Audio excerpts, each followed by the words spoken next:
എല്ലാവർക്കും SR കറി വേൾഡിലേക്ക് സ്വാഗതം. ഇന്ന് നമ്മുടെ റെസിപ്പി മാംഗോ ഷേക്ക്.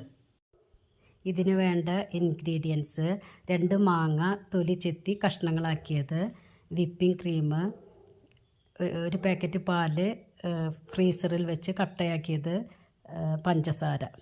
ഇത്രയും സാധനങ്ങളാണ് ഇതിന് വേണ്ടത്. അതിനായി മിക്സിയുടെ ജാറെടുത്ത് അതിലേക്ക് നമ്മൾ അരിഞ്ഞു വെച്ച മാങ്ങ കഷ്ണങ്ങൾ ഇട്ട് കൊടുത്ത് കട്ടപ്പാൽ ചേർത്ത് അതിലേക്ക് ആവശ്യത്തിന് പഞ്ചസാര ചേർക്കുക. ഇവിടെ ഞാൻ 4 ടീസ്പൂൺ പഞ്ചസാരയാണ് എടുക്കുന്നത്. നിങ്ങൾക്ക് മധുരം എത്രയാണോ വേണ്ടത് വെച്ചാൽ അതിനനുസരിച്ച് പഞ്ചസാര ചേർക്കുക. എന്നിട്ട് നന്നായി ബ്ലെൻഡ് ചെയ്യുക.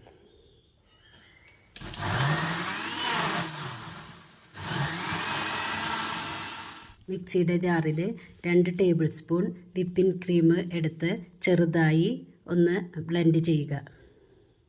1 ഗ്ലാസ് എടുത്ത് അതിലേക്ക് 1 ടീസ്പൂൺ വിപ്പിംഗ് ക്രീം ഒഴിച്ച് നന്നായി ഒന്ന് ഡെക്കറേറ്റ് ചെയ്യുക. അത് കാണാൻ ഭംഗിക്ക് വേണ്ടിയിട്ടാണ് കേട്ടോ ഞാൻ ഇത് ചെയ്യുന്നത്. അതിലേക്ക് നമ്മൾ അടിച്ചു വെച്ച മാംഗോ ഷേക്ക് ഒഴിച്ച് മുകളിൽ 2 ടീസ്പൂൺ വിപ്പിംഗ് ക്രീം ഒഴിക്കുക. അതിന് മുകളിൽ മാങ്ങാ കഷ്ണങ്ങൾ ഇട്ട് ടൂട്ടി ഫ്രൂട്ടിയോ അതല്ലെങ്കിൽ കോൺഫ്ലെക്സോ എന്ത് വേണമെങ്കിലും നിങ്ങൾക്കിട്ട് ഡെക്കറേറ്റ് ചെയ്യാം. നല്ല അടിപൊളി ഷേക്കാണ്. എല്ലാവരും ട്രൈ ചെയ്യണത്. നിങ്ങൾക്ക് ഇഷ്ടമാവുകയാണെങ്കിൽ ഈ ചാനലൊന്ന് സബ്സ്ക്രൈബ് ചെയ്യുക, ലൈക്ക് ചെയ്യുക, ആ ബെല്ലൈക്കനൊന്ന് അമർത്തുക. അപ്പോൾ ഞാനിടുന്ന ഇതുപോലത്തെ വീഡിയോസ് നിങ്ങൾക്ക് കിട്ടും. അപ്പോൾ എല്ലാവരും ട്രൈ ചെയ്യണേ. Thank you.